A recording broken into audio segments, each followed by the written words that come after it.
Thousands of pupils are on tenterhooks, and every year some find it hard to accept that they had failed, even resulting in suicide at times.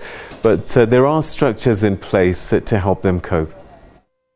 You know, the reality is the reality. So if he fails or not, if he does not fail, that's good. But if he does fail, you cannot really prepare somebody for that. You just have to wait for the result. But when the result comes and it's a fail and he has a crisis, then the family especially is the most important support system to be supporting, but also say, but there's hope. This is not the end.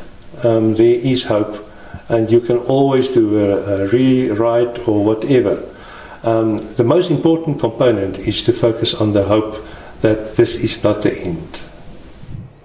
Well, for more on this difficult time, we're now joined by occupational, in fact, counselling psychologist Ingrid Artis. Thanks very much for joining us on Skype. Thanks for your time. It is an incredibly difficult time for both parents and children, matric. I think more so than anything else we might even need to go through. University, I think sometimes is much easier to deal with than this period of time. And this does put so much pressure on both parents and children, doesn't it? That's right, Peter. Unfortunately, a lot of people think it is the end of the world if they don't pass their matric or if they don't get that entry that they're looking for. But in reality, there's many options for them to pursue. And sometimes not getting the result that they're looking for may actually create an opportunity, in the sense that people may start exploring options that they haven't considered before. But it's certainly not the end of the world. All right, so I want to explore both sides of this equation, because there are parents that are nervous, but the learners as well. So let's start with the learners, because, you know, they're biting their nails right now. Midnight is going to strike, and the private schools will get their results, and then tomorrow we repeat the process with the rest of the country. And I just wonder, what kind of message should we be sharing with young people waiting for the results today and tomorrow? So I think the first thing I would like to say is that failing does not make you a failure. It's just an opportunity, and it's a learning experience. So there are many opportunities, as I said before, for people to try and still get the marks that they would like to get. They can rewrite matric. They can possibly have remarks done. They can do supplementary exams. So there are options. It's not, it's not a dead-end road for students. In terms of anxiety levels at this point, that's quite normal. I think we're all quite anxious before we get a result. And, you know, when there's disappointment, there's a grieving process that has to happen. They have to grieve the disappointment like any type of loss, and that's normal. It's not strange. But that too will pass. So the other side of this equation is that sometimes I think the parents are more nervous than the actual students themselves. And maybe they don't realize how much pressure they're putting on their students, because these learners don't want to disappoint their parents and other interested parties. That's true. I think parents often put high hopes on their children to perform well, and sometimes even to pursue the dreams that they may not have been able to pursue.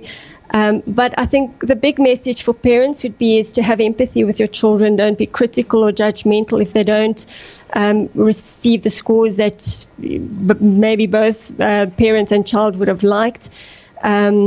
Be supportive, be compassionate, because it's just as hard on your child as it is on yourself.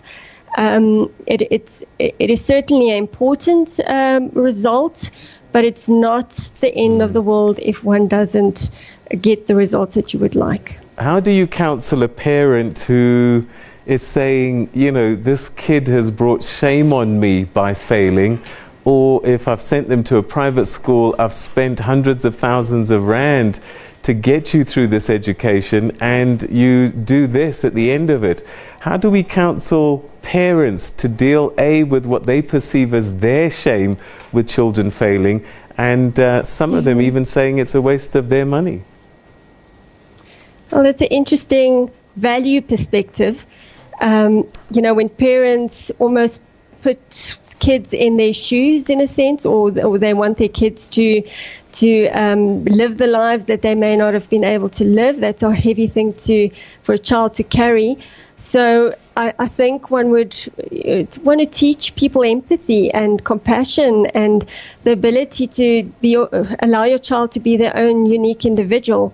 And not everybody is even meant to pursue, let's say, a university degree, for example.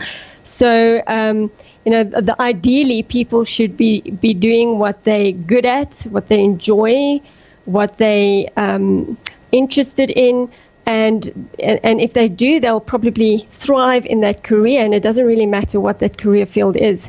All right, and some people might be feeling really disappointed to a point that they might even want to harm themselves. What do you say to them? How do they look for help, and so that they don't dismiss it as an unnatural feeling, but one that can be managed? Yeah, so that would be part of that grief in terms of the loss experience, and a lot of people experience hopelessness, which is linked to depression. So one would want to be very careful to look out for those types of symptoms, especially if it's your own child. Be wary of that. And if in doubt, rather seek assistance and counseling if possible. It's a very tough time for a lot of young people to go through. So don't play with that. All right. What are the typical symptoms that one might need to look up, even in the lead up to these exams? Because I think, students have a good idea, perhaps, how they did at the exams, and they're already getting anxious. What is normal nervousness and one that might be worrying? Okay, so normal nervousness would normally subside, especially when the person is busy writing the exam. So the lead up to the exam is usually a little bit more anxiety-provoking. But the exam itself should reduce that anxiety level. The other side would be the depression. Now, with depression, people usually feel helpless and hopeless. There may be withdrawal.